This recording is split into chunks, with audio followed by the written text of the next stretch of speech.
방금 부른 찬송가 이 세상에 근심된 일이 많고 찬양은 매우 역설적인 찬양이기도 합니다. 가사를 좀 함께 보십시다. 1절 이 세상에 근심된 일이 많고 참 평안을 몰랐구나. 내 주 예수 날 오라 부르시니 곧 평안히 쉬리로다. 이 세상에 근심된 일이 많다. 그리고 참 평안을 몰랐다는 것은 주님을 믿기 전에 상황을 야기하는 것이지요. 살면서 참 많은 근심 속에서 살아왔다. 그리고 주님께서 날 오라 부르셨다. 곧 평안히 쉬리로다. 이 세상에 근심된 일이 많아서 참 평안을 모르는 가운데 주님께서 불러주셨다. 그렇기 때문에 이 세상을 사는 동안에 참 평안 속에 살겠다는 이야기의 가사가 아닙니다. 매우 많은 역설들이 안에가 담겨 있지요. 곧 평안히 쉬리로다. 이제 주님을 믿는 사람이 됐는데 아직은 참된 평안 속에 살고 있지 않다는 것을 이야기합니다. 이 찬양하는 하나님의 사람이 믿음이 약하기 때문에 이 세상에서 참 평안을 누리고 살고 있지 않다는 이야기는 전혀 아닙니다. 주님을 믿는 사람들에게 주님께서는 평안을 주신다고 말씀합니다. 물론 내가 너희에게 평안을 주노라. 이 평안은 세상에 주는 것 같지 아니하다 말씀하시지만 주님 안에 거하며 주님의 멍에를 치고 주님께 배우는 사람들이 쉼을 얻는다고 주님께서 명백하게 말씀하셨지요. 단지 나 주님 믿어요. 그런 사람들이 이 세상을 살아가면서 주님께서 주시는 참된 평안을 맛보고 누리는 것이 결코 아니다. 그렇기 때문에 하나님의 사람들이 이 세상에서 주님을 믿기 때문에 주님께서 주시는 평안을 받고 누리는 것은 각 믿는 사람들의 믿음이 또한 삶이 어찌 되느냐와 직결되는 것입니다. 물론 정말 성령 충만하고 하나님과 동행하는 삶을 살고 그런 사람들이 누리는 평안은 놀라울 것입니다. 그럼에도 결코 그것이 하나님께서 약속하신 주님께서 증거하신 완벽한 완성된 안식 평안은 결코 아니다. 나아가서는 주님께서 내가 평안을 주노라 할 때의 그 평안은 심령 속에 성령님을 통하여 주시는 평안을 말씀하는 것이지 우리 많은 사람들이 기대하는 것처럼 환경적인 평안.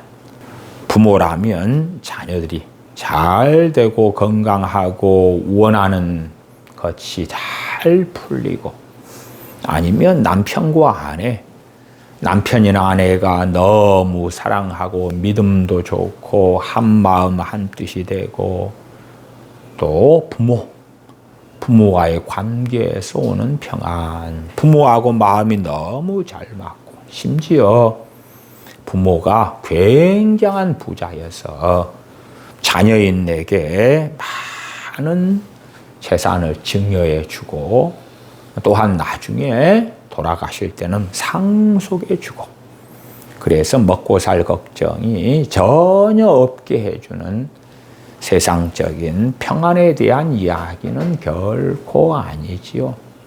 내가 너희에게 평안을 주노라 하는 그 평안이 세상적인 평안을 포함한 것이라면 우리가 신약 성경을 읽으면서 데살로니가 교회가, 로마 교회가, 에베소 교회가, 빌립보 교회가, 골로새 교회가, 혹은 서머나 교회나 빌라델피아 교회가 환난 속에서 살지는 않았을 것입니다.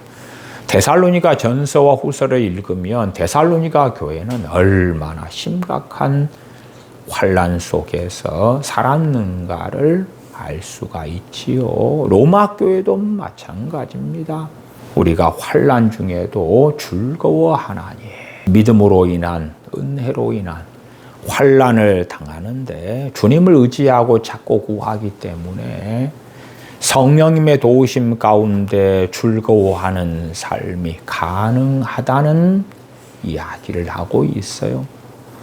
제가 지난 시간에 11조에 대하여 설교했습니다만은 말라기 3장의 11조에 대하여 잘못 이해하는 사람들은 하나님께 11조를 내니까 하나님께서 차고 넘치게 돌려주셔. 그러면 11조 생활만 하면 그렇지 않은 세상 사람들보다 너무 잘 먹고 잘 살게 될 거야.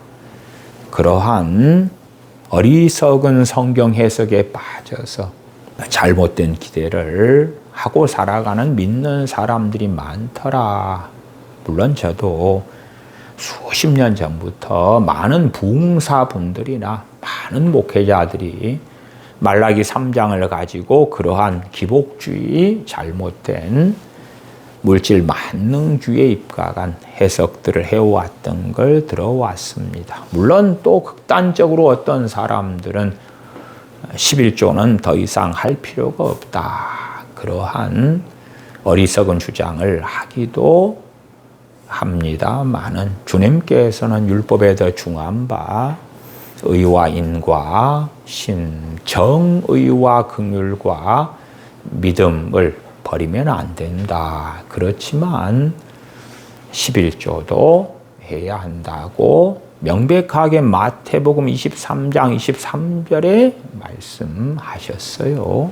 11조가 없다면 교회는 지속될 수가 없겠지요. 마치 하나님께서 율법을 맡은 자, 율법 교사들로 레위인들을 세우셔서 레위인들이 이스라엘 전역의 성읍들에 흩어져서 말씀을 증거하고 가르치는 사명을 감당하도록 했던 것처럼 11조는 이 세상에서 하나님을 섬기는 하나님의 나라에 정말 중요한 근간이기 때문에 말라기 3장에서 우리가 어떻게 하나님께로 돌아갑니까? 물을 때에 너희가 하나님의 것을 도적질했다. 그러면서 11조와 헌물에 대한 말씀을 하고 계시지요. 하나님께 돌아오려면 마치 마틴 루터가 증거했던 것처럼 회개하려면 돈보따리부터 회개해야 된다. 지갑부터 회개해야 된다.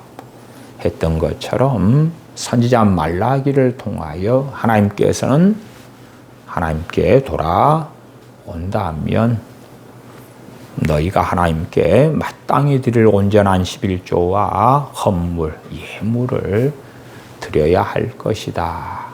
증거하셨고 유감스럽게도 이스라엘의 역사 속에서 말라기 선지자의 증거하는 하나님의 말씀에 그들은 불순종했고 말라기 이후로 암흑기 속에 들어가고 맙니다. 이 수리아 왕인 안티오쿠스 에피파네스에 의해서 성전의 우상이 세워지고 더럽혀지는 끔찍한 일까지 벌어지기도 합니다. 마카비 혁명을 통하여 성전을 정결케 하여서 수전절이라는 절기가 새로 만들어지긴 하지만 하나님께서는 말라기 선지자 이후로 하나님의 백성들에게 선지자를 보내지 않습니다. 말씀을 주시지 않습니다. 왜? 그들은 온전한 11조와 헌물로 하나님께 돌아오지 않았기 때문에 그렇습니다. 그러나 그러한 온전한 11조와 헌물을 내가 이 땅에서 사는 가운데 하나님께 드렸더니 하나님께서 이 세상에서 우리를 평안하게 해주시고 잘 되게 해주시고 잘 먹게 해주신다. 결코 그러한 말씀이 아니다. 그러한 말씀이 아니다. 우리는 사도들이 또한 초대교회 교인들이 얼마나 많은 핍박을 받아왔는지를 압니다.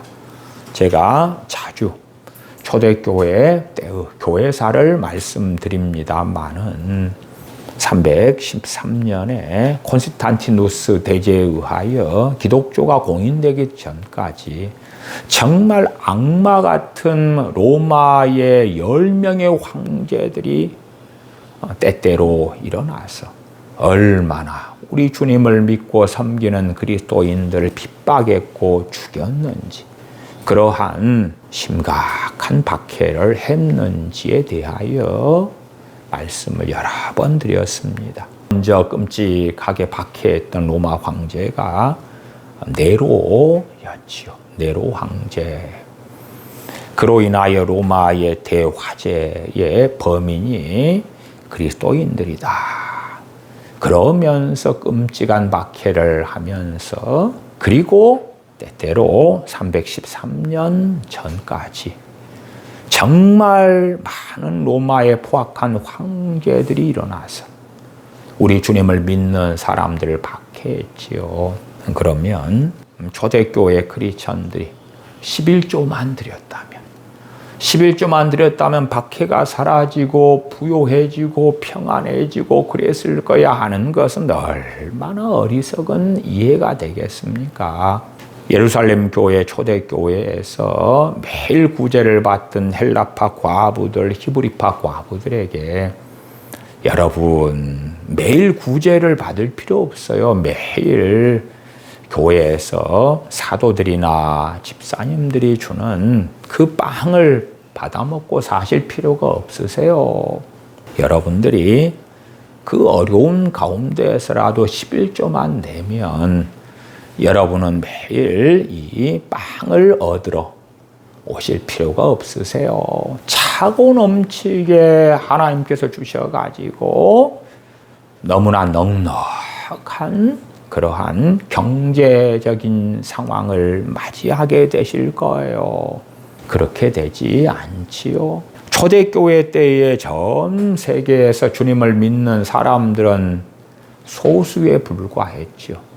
소수에 불과한 그 사람들이 11조를 하나님께, 또한 헌물을 하나님께 드리는 삶을 살았는데, 오히려 신사도나 미혹된 자들이 생각하는 것으로 한다면 전 세계의 부가 그 소수의 크리스천들에게 다 들어와야 될 거 아닙니까? 왜 전 세계 절대 다수의 사람들은 하나님을 섬기지도 않고 또한 하나님을 섬기지 아니하며 하나님께 11조와 헌물로 드리지도 않기 때문에 그렇지요.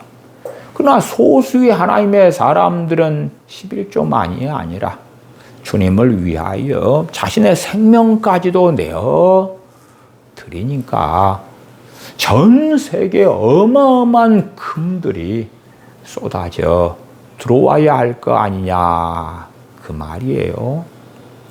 그래서 A라는 초대교회 교인은 나는 금광을 5개 가지고 있어요.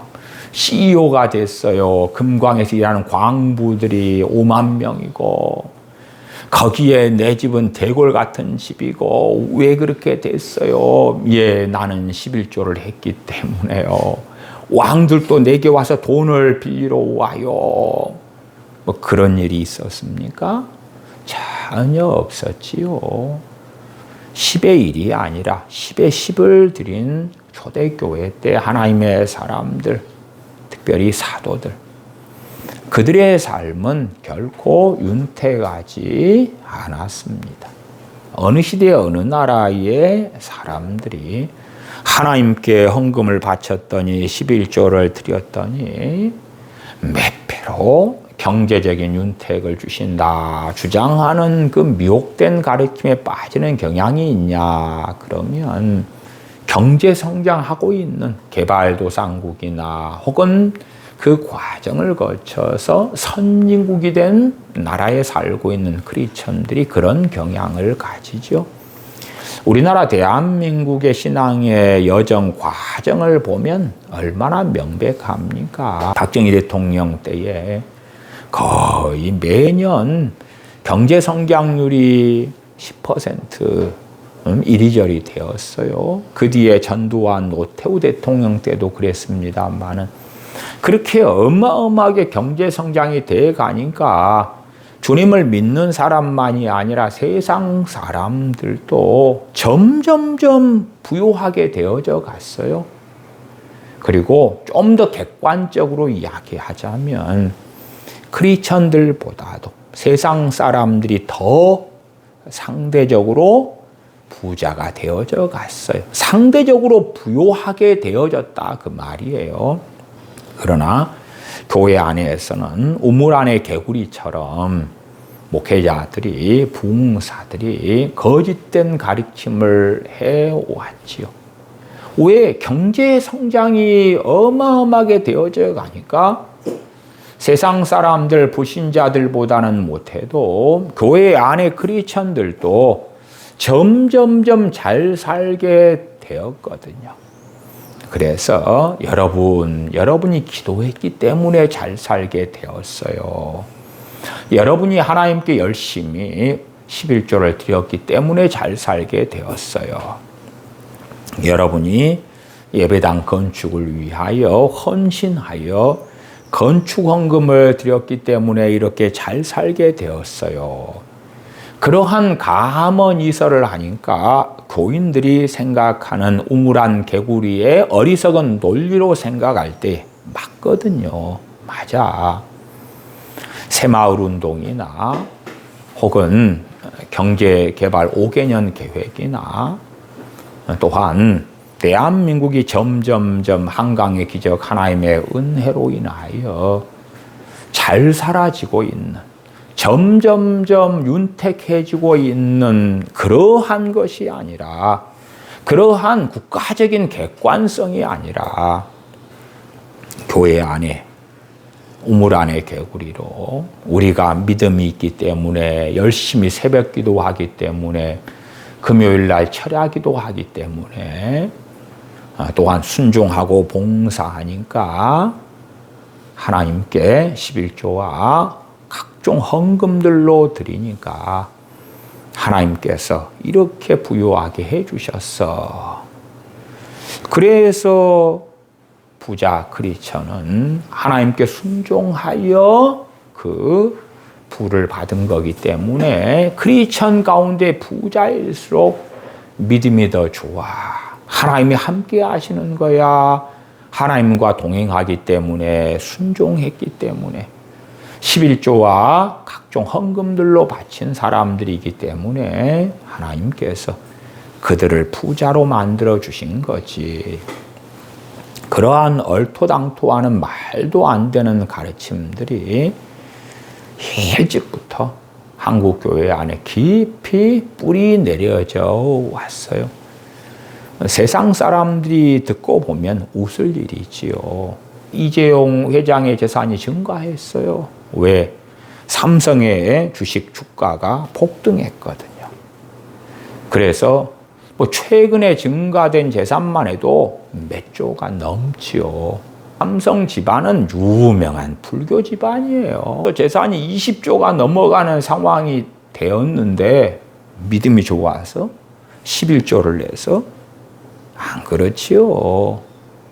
어리석은 사람들은 하나님께 열심히 봉사하고 충성하고 헌금을 드리면 그 삶의 평안의 중심은 돈이죠. 돈. 돈이 있어서 하고 싶은 것 하고 가지고 싶은 것 가지고 누리고 싶은 건 누리고 그런 평안을 기대해야 합니다만은 결코 성경은 그렇게 말씀하는 것이 아니다. 그래서 이러한 이 세상에 근심된 일이 많고 찬송가는 거짓이 없어요. 이 세상에 근심된 일이 많고 참 평안을 몰랐고 나는 주님을 믿기 전의 상태고 내 주 예수 날 오라 부르시니 이제 주님께서 불러주셨어요. 그 다음에 참 평안 속에 들어갔다고 말씀하지 않아요. 곧 평안이 쉴 것이라고. 주님을 믿은 다음에 평안을 맛을 봐요. 맛을 봐. 이 세상에서.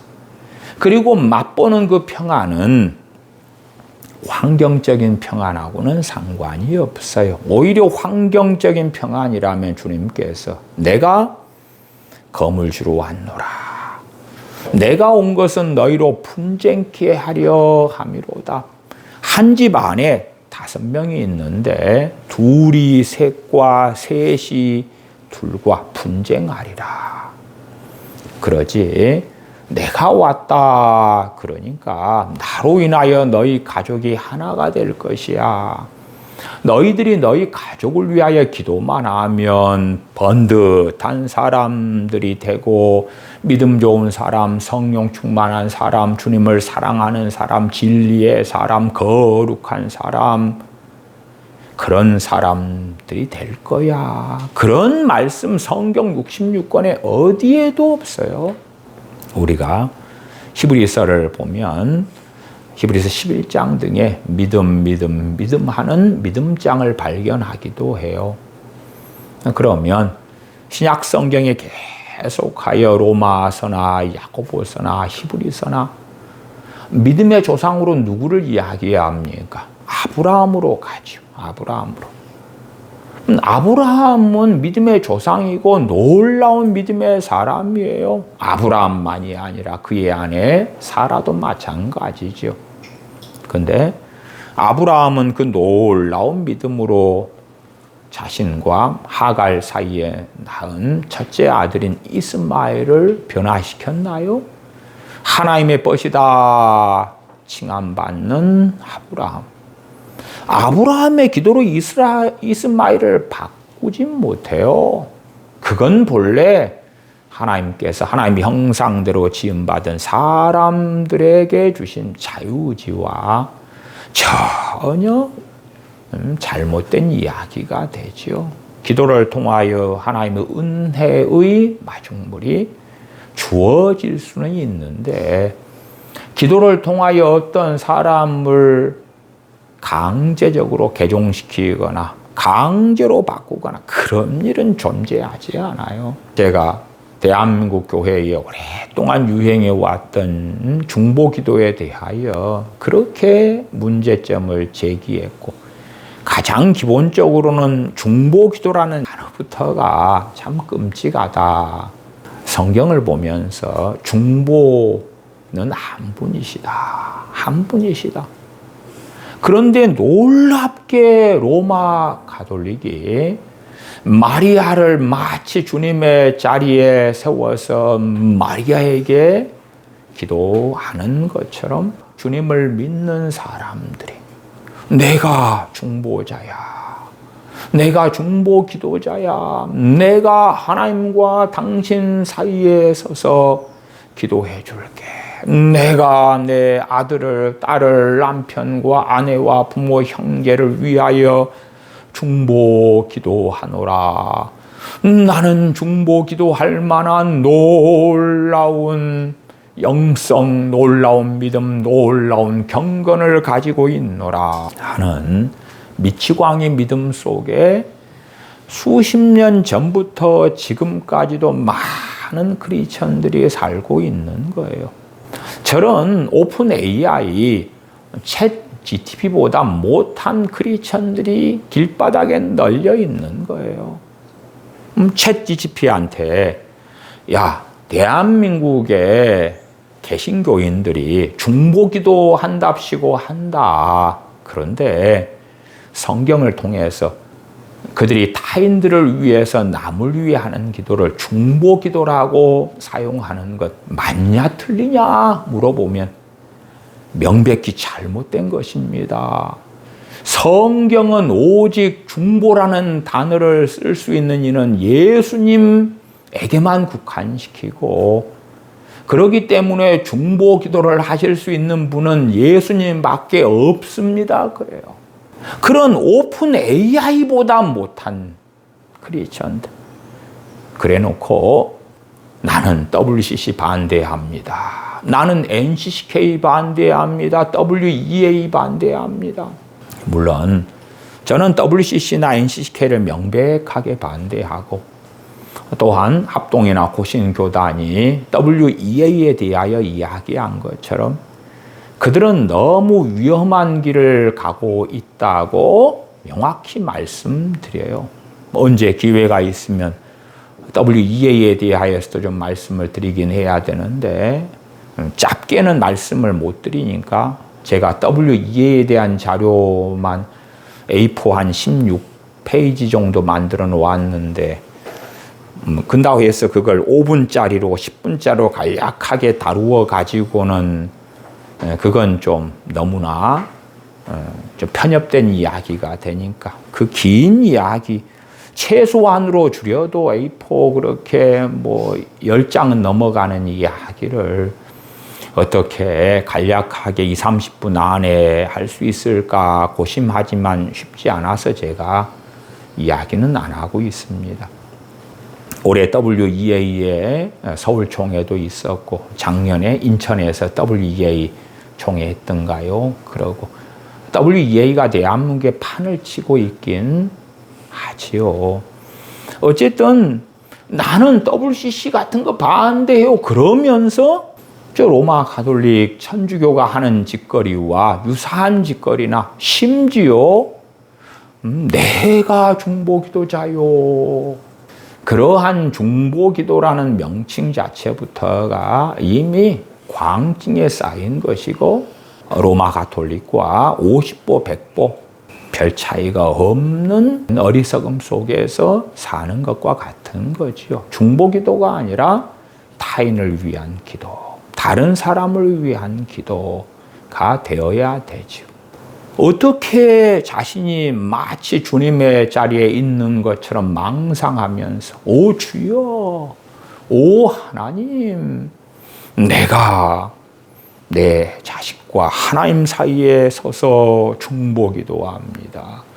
내가 내 남편과 하나님 사이에서 중보합니다. 내 아내와 하나님 사이에서 중보합니다라는 그 망상을 하면서 기도할 수 있는지 참 끔찍하죠.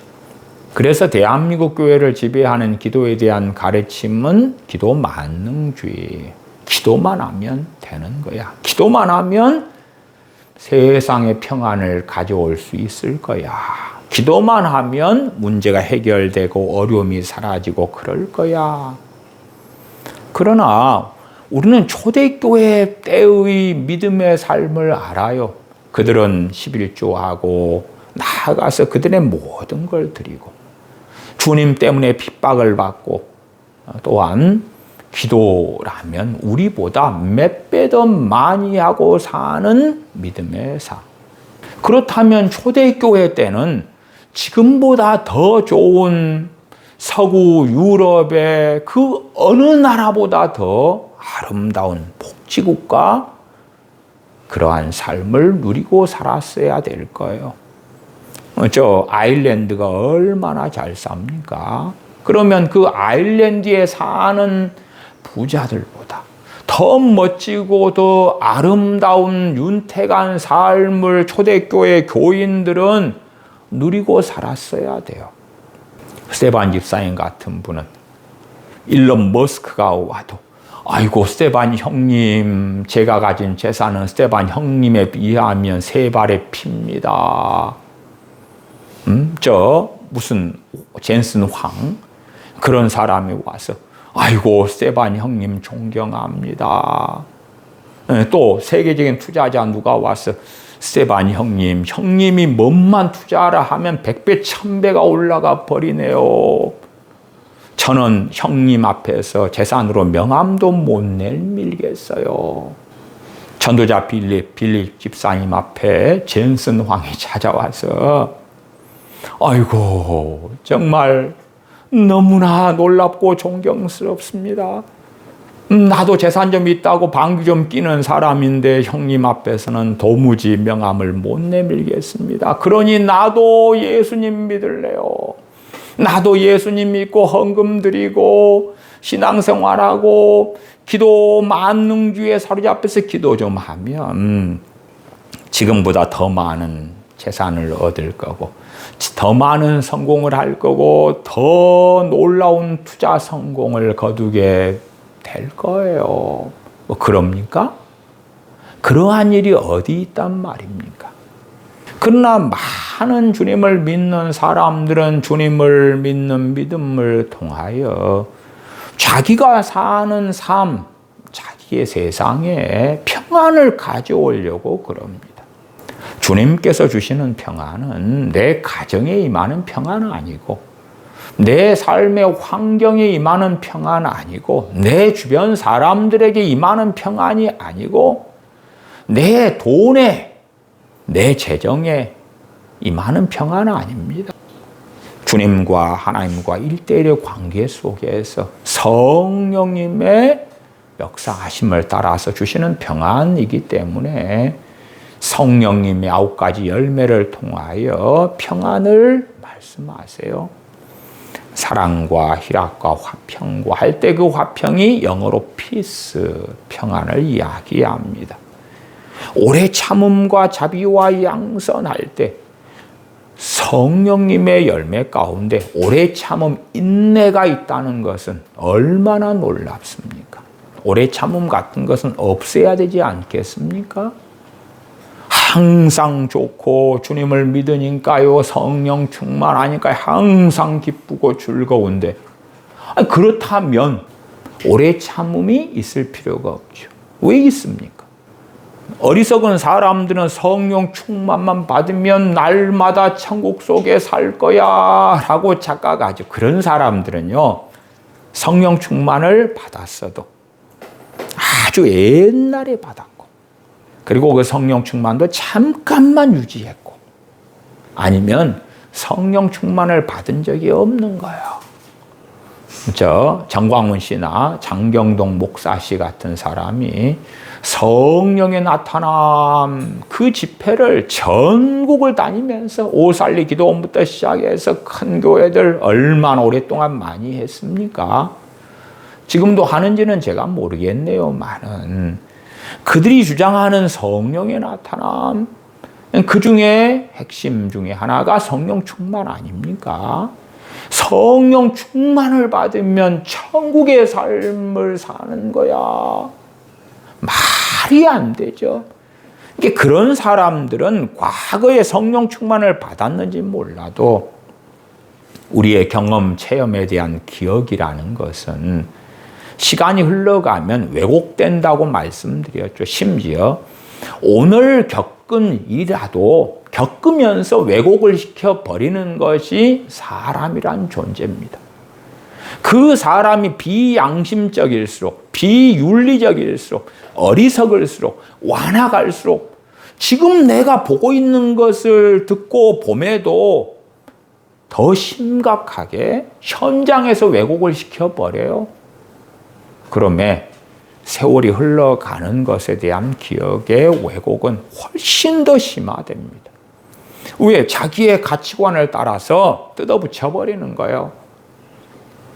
방송하는 사람들을 가리켜서 그런 사람들을 방송쟁이라 그러는 이유 가운데 하나가 때때로 그들은 악의적, 악마적 편집을 하기 때문에 그렇지요. 그 방송쟁이들에게 잘못 걸리면 악마적 편집을 하는데 최근에 당했던 어느 연예인 이야기가 있지요. 그렇게 해서 퇴출되죠. 악마적 편집에 당하는 거예요. 그런 것처럼 스스로 어리석은 사람들은 자신의 삶의 기억이나 일을 자기의 뜻에 따라서 편집을 하고 자기 경험을 편집을 하고 듣고 본 것들을 편집을 하는 거예요. 편집을 떠나서 왜곡을 하죠. 왜곡을 해요. 그러면서 점점점 어리석어지는 길을 선택합니다. 내가 과거에 성령 충만 받았는데 아니면 그렇게 생각할 수도 있겠지요. 요한계시록 3장의 라오디게아 교회 교인들이라면 나는 부자라 부요하여 부족한 것이 없다. 그러한 상태를 그 교인들은 나는 성령 충만해. 우리는 성령 충만해. 그렇게 생각할 수 있는 거예요. 유명한 목회자들, 특별히 대형교회, 초대형교회 목회자들 가운데 얼마나 재정적으로 윤택합니까? 교회에서 좋은 고급 아파트를 사택으로 주고 고급 차를 제공해 주고 월급은 얼마나 많고 돈이 많고 여유가 많은 사람들은 그것을 성령 충만으로 착각하는 경우가 많아요. 돈이 많고 명예가 있고 존경받고. 그래서 라오디게아 교인들 가운데 상당한 사람들은 주님과 상관없는 삶을 살았음에도 불구하고 충분히 나는 성령 충만해요. 우리는 성령 충만해요. 왜? 나는 부자라. 부요하여 부족한 것이 없다. 부족한 것이 없는데 성령 충만하지. 믿음 좋지. 그러한 라오디게아 교인들의 삶 같은 공식이 한국 교회에 그대로 흘러 들어왔어요. 그러니까 여유로운 크리스천들, 부자 크리스천들, 그 대표적인 분들 가운데 한 부류의 분들이 대형교회, 초대형교회 잘 나가는 존경받는 목회자들이고 유명한 부흥사들이고 그러한 분들이기도 하죠. 그래서 자기들이 경험하는 것을 마치 성령 충만처럼 성령 충만하면 내 삶에 이러한 복을 주셔요. 이러한 평안을 주셔요. 라는 거짓된 가르침을 가르쳐 왔었다. 그러나 이 찬송가는 내 주 예수 날 오라 부르시니 곧 평안이 쉬리로다. 영원한 소망을 가지고 살고 있고 그에 대한 신앙을 고백하고 있지요. 주님께서 날 오라 부르신다. 두 종류의 부르심이겠지요. 불신자였을 때에 하나님의 자녀로 주 예수 그리스도의 복음을 통하여 부르심. 두 번째는 주님을 섬기고 살아가는 삶 속에서 영원한 안식으로 부르시는 것. 끝까지 좁은 길을 걷다가 내게 와라. 환난과 핍박 중에도 성도는 신앙 지켰네. 그 믿음 신앙 지키다가 내게로 와라 하는 두 종류의 부르심이겠지요. 그리고 그 인내, 그 고난의 삶을 이제는 살다가 주님 배울 날이 가까워져 오니까 곧 평안이 쉬리로다. 전제가 뭡니까? 세상에서 삶 가운데에 평안한 삶을 살고 있지 않다. 또한 살고 있지 않았다는 이야기를 하는 가운데 곧 평안이 쉬리로다. 증거하는 거예요. 그의 믿음, 그의 신앙의 고백이 되어지죠. 그럼에 주님을 믿었는데 그 다음에는 참 평안 속에 마치 천국에서 누리는 평안 같은 걸 누리게 될 거야는 전혀 아니지요. 주님을 믿는 사람이 그 참된 믿음에 따라서 또한 이 세상에 살면서 어떻게 주님과 동행하느냐, 주님 안에 거하느냐에 따라서 평안을 더 많이 누릴 수 있는 건 사실이다. 그러나 그것은 환경의 평안과는 상관없다. 초대교회 교인들, 일반적인 교인들하고 사도들하고 비교를 해보십시다. 사도들은 더 헌신하고 더 믿음으로 살고 더 많이 기도하고 우리는 말씀과 기도하는 것에 전무하리라. 그러한 삶을 살면서 생명까지 주님께 드리는데 그 사도들의 환경은 어떻습니까? 보통의 교인들보다 훨씬 더 많은 핍박과 고난과 환난 속에 살아갔습니다. 그러니까 믿음이 좋으면 환경적 평안을 주실 거야. 그런 것은 전혀 해당이 없습니다. 그러나 주님과의 관계, 주님을 통하여 전능하신 아버지 하나님과 화평을 이루게 하신 그 하나님 아버지와의 평안을 더 놀랍고 더 깊이 누리고 사는 것은 사실입니다만은 환경적으로는 전혀 그렇지 않았지요. 그러니까 우리 주님을 믿는 사람들이 이 신약과 구약 성경을 가지고 있으면서 특별히 신약 성경을 보면서 주님을 믿어. 환경적 평안이 올 거야. 주님을 믿어. 경제적인 자유가 올 거야. 부가 올 거야. 가족이 다 변화될 거야. 그러한 잘못된 기대를 하고 살아간다면 계속하여 실망할 수밖에 없고 나아가서는 그 사람의 눈은 주님께 고정되지 않지요. 환경을 보면서 근심하고 단식하고 그리하여 주님 믿기 전의 상태로만 살겠죠.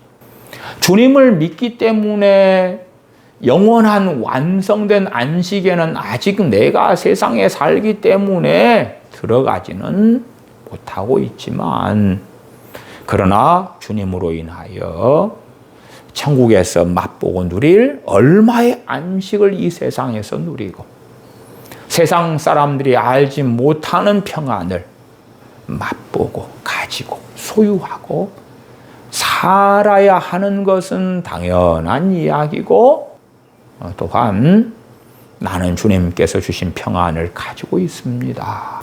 마땅히 고백할 수밖에 없어야 하는 것이에요. 그러나 우리의 눈이 세상을 향하여 있다면 주님을 믿기 전의 상태하고 똑같이 참 평안을 몰랐구나. 그래서 이 찬송가 1절 이 세상에 근심된 일이 많고 참 평안을 몰랐구나 부를 때에 아이고 위로가 된다. 지금 내 삶에 대한 이야기구나. 그렇게 착각할 수도 있겠습니다만은 이것은 주님 믿기 전 주님 믿은 다음에는 환경에는 평안이 없을지 몰라도 참 평안을 아는 사람이 돼야 되는 거예요. 아는 사람이. 최소한 맛보고 사니까. 또한 주님을 뜨겁게 사랑하고 전능하신 아버지 하나님을 경외하면 경외할수록 더 천국에서 누릴 그 평안에 근접해 가는 그 평안을 맛보고 누리고 살아갈 테니까. 그 평안, 그 은혜가 있기 때문에 극심한 핍박 가운데서도 견딜 수 있게 되니까 그러하지요.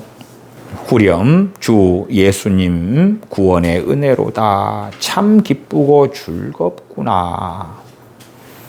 주님을 통하여 구원받은 사람이 구원의 기쁨을 상실한다는 것, 구원의 즐거움을 상실한다는 것은 도대체 어떠한 일이 그 사람에게 벌어진 것입니까? 그 사람의 눈이 주님에게서 떠난 것이죠. 떠난 것이에요. 그러면 주님을 믿기 전의 상황처럼 이 세상에 근심된 일이 많고 참 평안을 몰랐구나. 어쩝니까 어째요.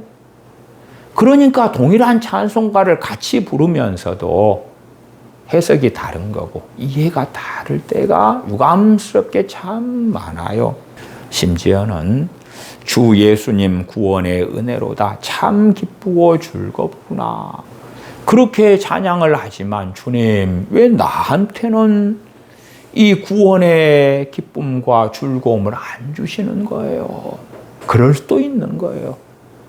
이 구원의 기쁨과 즐거움은 주님께서 주시는 거 이전에 자기가 가져야 되는 거죠.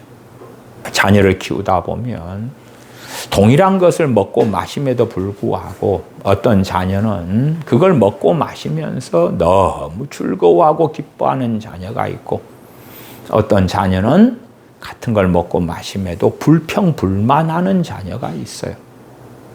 동일한 걸 부모가 제공해 줘도 한 배에서 나온 자녀들이라도 반응이 틀려요. 그러면 불평불만하는 자녀에게는 더 많은 것, 더 색다른 것, 더 놀라운 것, 더 아름다운 걸 줘가지고 즐거워하고 감사하고 기뻐하게 만들어줘야 돼요. 당신들이 날 사랑하는 부모라면 그게 말이 되지 않겠지요. 우리의 눈이 주님에게서 떠나면 이 구원의 은혜가 사라져가는 거예요. 구원의 은혜로 인한 기쁨과 즐거움이 사라져가고 없어져 가는 거지요. 우리의 눈이 어디에 고정되고 어디에 향해져 있느냐? 너희는 그의 나라와 그의 의를 구하라. 하나님의 나라와 하나님의 의에 고정되어 있다. 또한 하나님의 의로 오신 분이 누굽니까? 우리 주 예수 그리스도십니다. 주님의 나를 대속하신 그 사랑, 그 은혜, 날 구원하시기 위하여 내어주신 생명, 그 사랑, 그 은혜, 거기에 고정되어 있다면 주님을 통한 구원의 은혜가 무엇인지를 더 깊이 알아가게 될 것이고, 그럴수록 참된 성도로서 참 기쁘고 즐겁구나 찬양하면서 기쁨과 즐거움을 가지고 살겠지요. 그러지 나는 이 세상에 살면서 너무나 근심된 많은 일 속에 삽니다. 그러니까 성령 충만 좀 주세요. 성령 충만이 오면 근심을 싹 물리쳐주고 기쁨을 줄 것이고 즐거움을 줄 것이고, 그런 이상한 성령 충만을 구하는 사람들 저는 많이 만나왔습니다. 많이 만나왔어요. 나는 지금 너무 괴로워요. 성령 충만을 주세요. 괴로움이 싹 물러갈 거예요. 나는 무능력해요. 성령 충만을 주세요. 그러면 나는 유능해질 거예요. 능력자가 될 거예요. 성경에서 말씀하지 않는 성령 충만을 구하는 크리스천들이 많아요. 비성경적인 성령 충만이지만 정광훈 씨나 그 외에 많은 부흥사들이 주장하는 비성경적인 성령 충만을 믿는 사람들이 여전히 매우 많지요. 매우 많아요. 왜 시편에 하나님을 기뻐하라, 하나님을 즐거워하라고 명령합니까? 자동적으로 은혜가 임하고 성령 충만이 임하면 그 말씀대로 살게 될 거야가 아니고, 하나님을 즐거워하는 자, 하나님을 기뻐하는 자로 우리가 살아야 하는 거예요. 살아야 돼. 그리할 때에 우리는 기뻐하고 즐거워하게 될 것이다. 먹고 마시고 입는 것 때문이 아니라 구원의 은혜 때문에, 전능하신 아버지 하나님의 그 크신 사랑 때문에 기뻐하고 즐거워하는 자가 될 것이에요. 얼마 전에 강아지가 지나가면서 똥을 푸지게 싸는 것이 있다고 합시다. 거기에 얼굴을 들이밀고 그걸 쳐다보고 있다고 생각해 보세요. 그러면서 와, 향기롭구나, 와, 기쁘구나, 와, 즐겁구나 할 리가 있습니까? 없습니까? 극단적 변태가 어디 있는지는 몰라도 정상인이라면 결코 그렇게 되지 않을 거예요.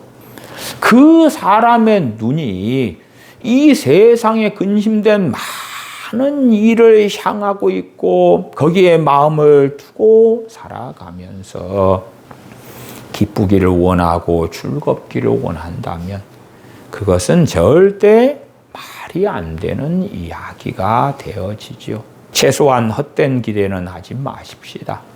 우리가 세상을 살아가면서 기도 좀 많이 하고 성경 좀 많이 읽고 순종 좀 하고 하나님께 11조와 헌물로 드리고 그렇게 하면 하나님께서 그 결과로 내가 사는 삶의 영역을 유토피아처럼 낙원처럼 만들어 주실 거야. 아니면 최소한 세상에 행복한 삶을 사는 사람들, 그러한 사람들 정도는 만들어 주실 거야 라는 헛된 기대를 하고 살지는 맙시다.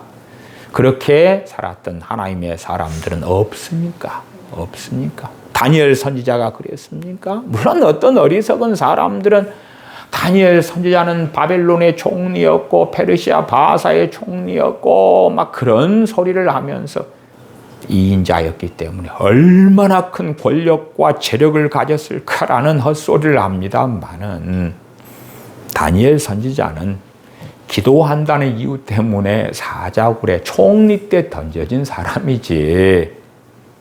그러지 대한민국에서 신앙의 자유가 있는 가운데 산 사람이 아니다 그 말이에요. 사람들은 스스로 어떤 환각증에 매어가지고 사는 경향이 있어요. 생각 속에서는 나는 너무 비참하고 나 외에는 다 행복한 것처럼 망상하는 것처럼 멜랑꼴리하다 그러는가요? 자기 스스로의 우울 속에 갇히는 것처럼 나는 너무 비참해요. 나는 너무 슬퍼요. 나는 너무 외로워요.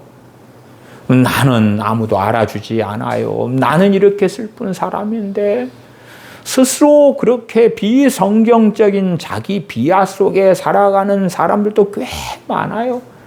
그걸 즐기는 사람들도 간혹 있더라고요. 나는 이렇게 처량한데, 나는 이렇게 불쌍한데. 그런 분들은 파라과이로 한다면 저 짜카리타, 빈민촌 그런 데에 가보시면 좋을 것 같아요. 그런 데는 낮에도 위험해. 낮에도. 주변이 언제 도둑과 강도로 변할지 몰라, 이웃 사람이. 근데 그렇지도 않으면서 자기를 점점점 비참한 것 같은, 슬픈 것 같은 것 속에 집어넣는 거예요. 우리 주님을 믿는 사람들은 그 세상의 어떠한 영광과 비교해도 더 탁월한 영광을 가지고 있어요.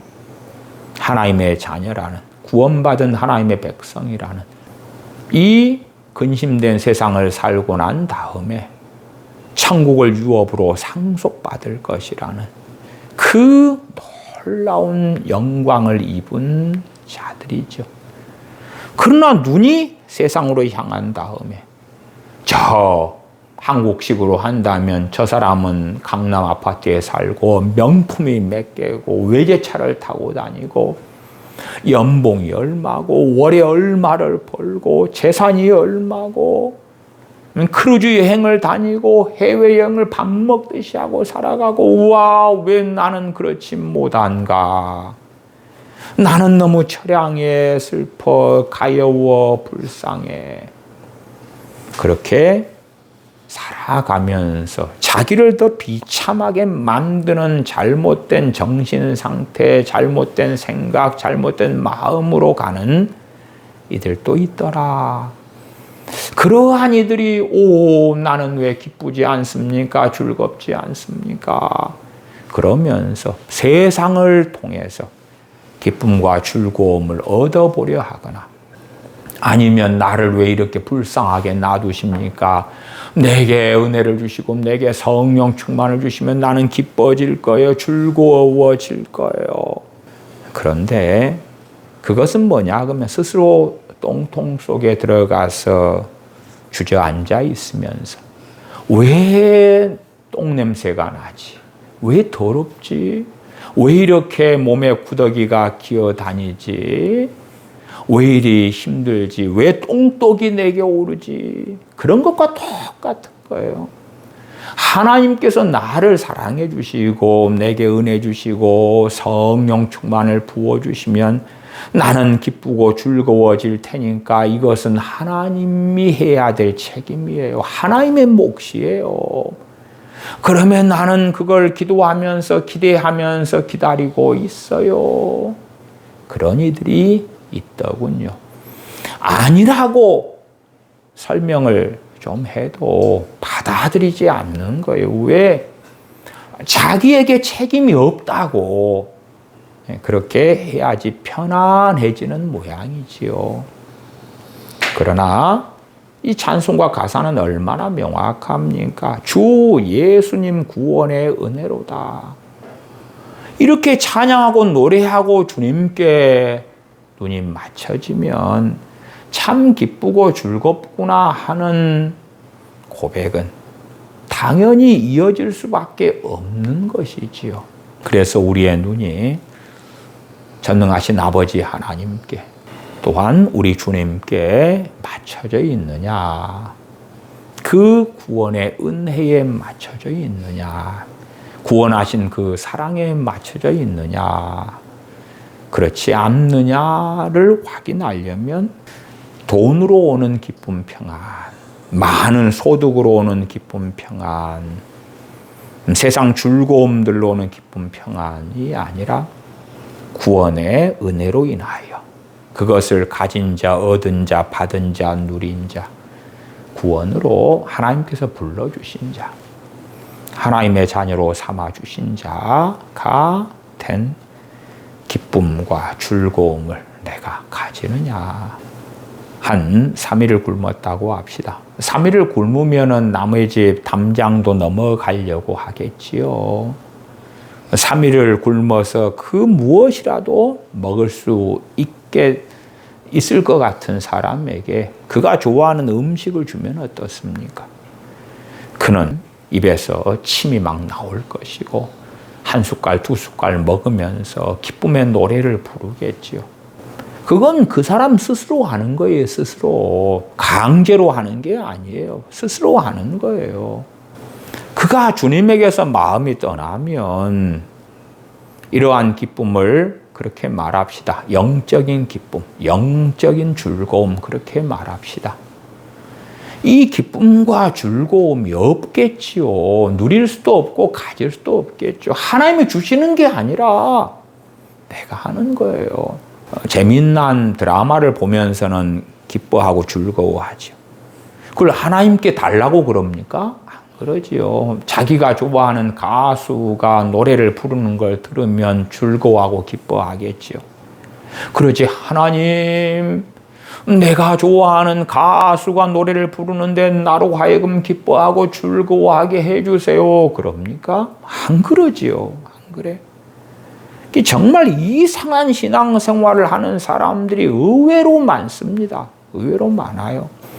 우리의 눈이 주님에게서 돌려져 있다면, 주님에게 돌려져 있으면 어디로 가 있겠습니까? 세상으로 가 있다 그 말이에요. 세상으로 가 있어요. 영원한 것들에 초점이 맞춰져 있지 않고 잘못된 기대를 하고 잘못된 바람을 하고 그런 가운데 세상에 근심된 일들에 눈이 맞춰져 있으면 이 영적인 기쁨과 즐거움은 그 사람하고는 천리 말리 멀겠지요. 그 은혜를 영원히 누리겠네. 곧 평안이 쉬리로다. 소망으로 사는 걸 알 수가 있어요. 소망으로. 지금 평안이 쉴 거다. 이 세상에서 발 뻗고 살 거다, 떵떵거리고 살 거다가 아니지요. 영원한 소망 가운데 살 거다 그 말이에요. 로마서를 보십시다. 로마서 5장 1절부터 8절까지입니다. 제가 읽어갑니다. 그러므로 우리가 믿음으로 의롭다 하심을 얻었은즉.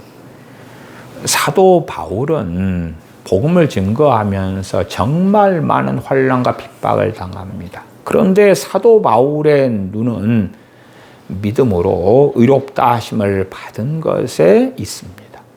사도 바울은 그가 많은 서신들에서 증거하는 것처럼 굶주렸고 매맞았고 헐벗었습니다. 그런데 그의 눈은 로마서 5장 1절처럼 우리가 믿음으로 의롭다 하심을 얻었은즉, 우리가 조금 힘들면 우리의 눈은 어디에 가 있습니까? 우리가 로마서나 사도 바울의 여러 서신들을 통해 볼 때에 사도 바울이 그 서신들을 기록하는 상황도 생각해 보셔야 돼요.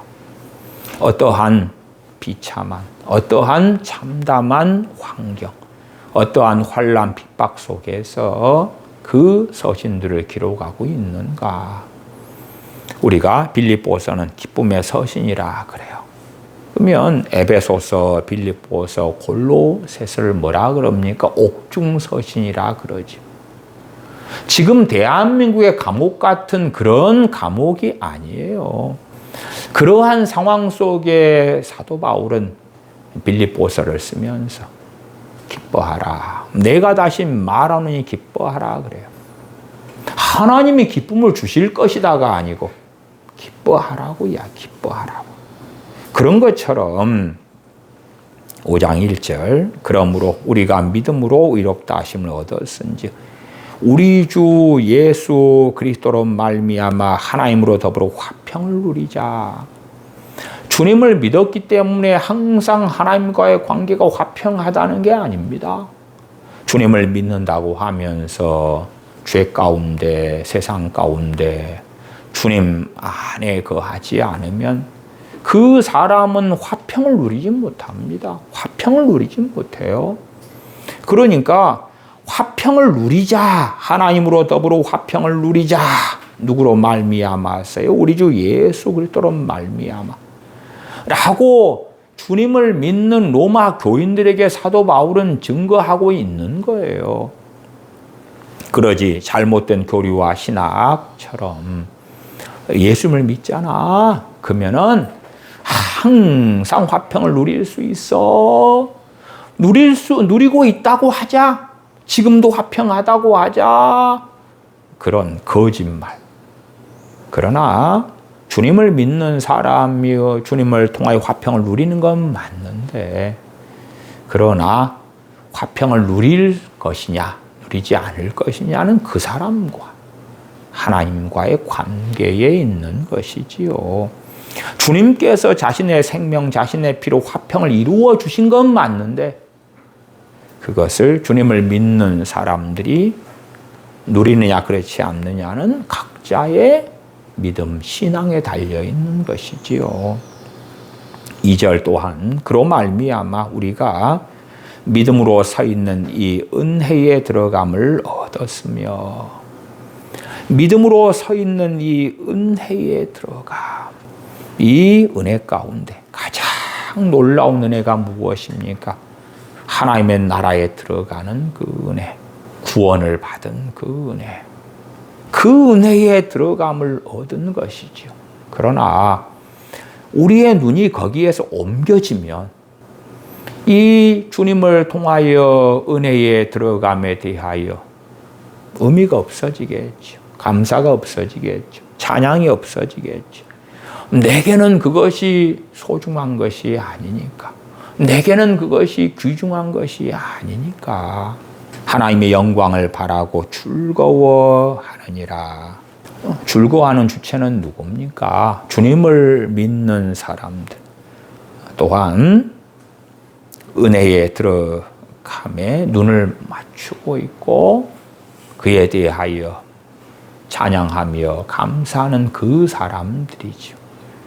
그들이 하나님의 영광을 바라고 즐거워하느니라. 3절, 다만 이뿐 아니라 우리가 환난 중에도 즐거워하나니. 정말 말이 안 되는 이야기 같아요. 왜 환난 중에 왜 즐거워할 수 있지? 우리가 자유민주주의 대한민국이나 서구 유럽이나 신앙의 자유가 있는 곳, 시장 경제가 있는 그런 곳에 사는 사람들은 직장 생활을 할 수 있고 사업을 할 수도 있고 소득이 있고 또한 여러 가지를 먹고 입고 마시고 누릴 수 있지요. 그러한 평안한 환경도 아니고 환난을 당하는데 환난 중에도 즐거워한다는 것은 세상 사람이 볼 때는 미친 것이에요. 미친 것. 우리 믿는 사람들 가운데 다수도요. 시장 경제 가운데 신앙의 자유가 있는 가운데 또한 굶지 않는 상황 속에서 누울 자리가 있고 입을 옷이 있고 최소한 당장은 먹을 음식이 있어도 즐거워하지 않습니다. 신앙의 자유가 있어도 즐거워하지 않아요. 내가 때마다 기도할 수 있고 예배할 수 있고 찬양할 수 있고 그래도 안 즐거워해요. 그런데 도대체 환난 중에도 즐거워한다니 말이 되는 것인가? 하박국 선지자는 이야기하지요. 우리의 양이 없어도 외양간에 소가 없어도 밭에 소출이 없어도 무화과 나무에 열매가 없어도 난 여호와로 인하여 즐거워하리라. 기뻐하리라. 도대체 이해할 수 없는 저 신앙, 저 믿음이기 때문에 주님을 믿는 초대교회 신자들에 대하여 히브리서 11장은 세상이 감당치 못할 자루라 그러는 거예요. 그러나 우리는 환난을 당하는 크리스천들이 전 세계에 많이 있는 건 사실입니다.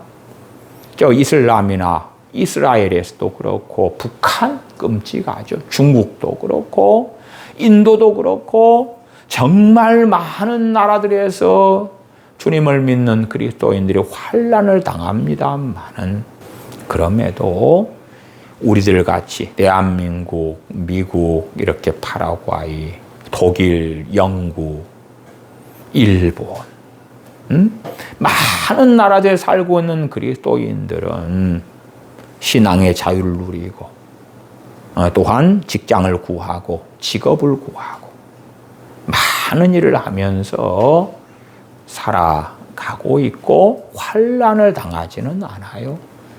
그 누구라도 인생을 살면서 고난과 어려움은 있지만 그러나 초대교회 교인들이 겪는 것 같은 환난 중에는 있지 않지요. 그런데 환난 중에도 즐거워하는 이 신앙은 무엇인가? 또한 환난 중에도 즐거워하나니 하는 것은 하나님께서 자동적으로 성령님을 통하신 즐거움에 대한 이야기가 아니올시다. 그들의 믿음으로 그들이 스스로 즐거워하는 것에 대한 이야기올시다. 우리는 이 사도 바울이 로마 교회 교인들에게 증거하고 있고 그가 겪고 있는 환난의 100분의 1만 당해도 우리는 결코 즐거워하지 못할 것입니다. 아니, 환난을 하나도 안 당해도 우리는 즐거워하지 않습니다. 심지어 환난이 아니라 때에 따라 먹고 싶은 건 먹고 마시고 싶은 건 마시고 누리고 싶은 건 누려도 즐거워하지 않습니다. 제가 말씀드린 즐거움은 먹고 싶은 걸 먹었기 때문에 하는 즐거움 말고 하나님의 은혜 때문에 믿음을 통하여 의롭다함을 얻었기 때문에 하나님의 자녀 되었기 때문에 천국을 상속받는 자가 되었기 때문에 가지는 즐거움을 이야기하는 것입니다. 명품을 그렇게 원하던 사람이 하나 장만했으면 즐겁지요. 근데 그 즐거움하고 로마서 5장 3장의 즐거움은 같은 것이 아닙니다. 같은 것이 아니에요.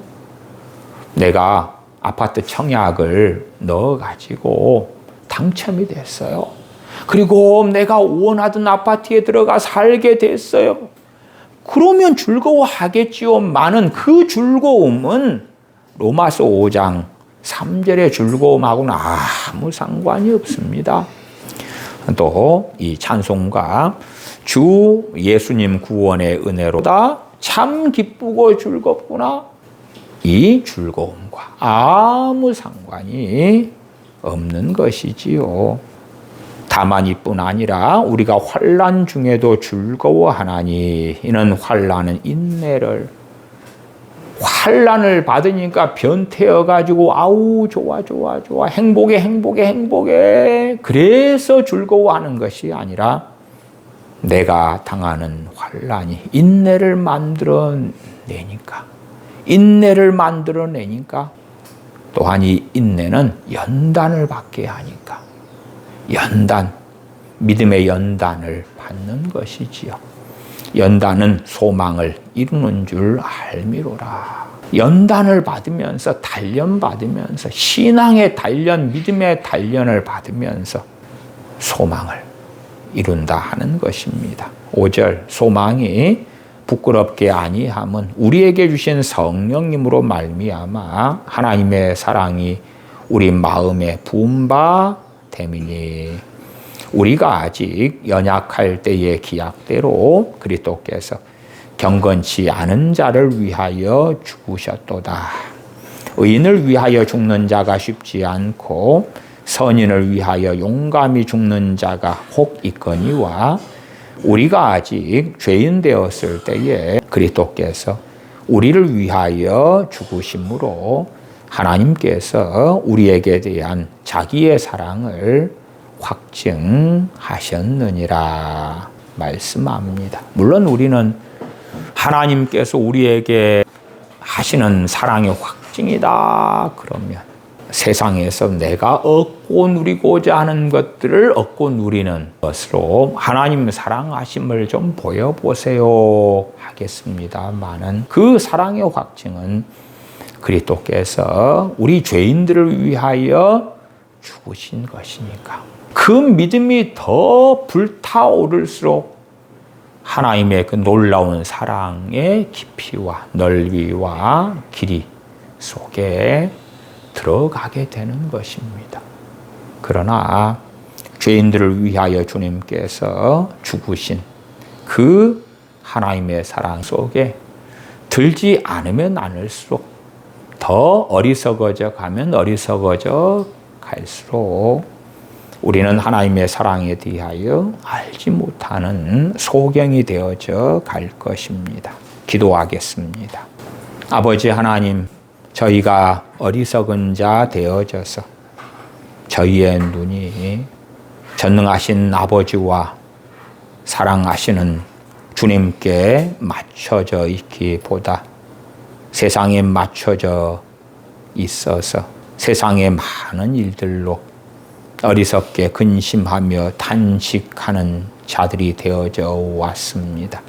심지어는 우리를 구원하신 그 구원, 그 사랑으로 인하여 기뻐하고 즐거워하는 것에서 떠나서 내가 원하고 욕망하는 것들이 없기 때문에 근심하며 탄식하는 어리석은 자들이 되어져 왔습니다. 저희의 이 어리석음과 완고함, 완악함을 고백하오며 저희가 구원하신 그 사랑, 그 은혜, 믿음을 통하여 의롭다 하신 그 은혜, 아들을 십자가에 죽게 하심으로 인하여 죄인인 우리에 대한 사랑을 확증해 주신 그 사랑, 그 은혜에 눈을 두고 마음을 두고 그러므로 진실로 기뻐하고 즐거워하는 사람 가운데 살게 저희를 도와주시옵소서. 우리 주 예수님의 이름으로 기도하옵나이다. 아멘.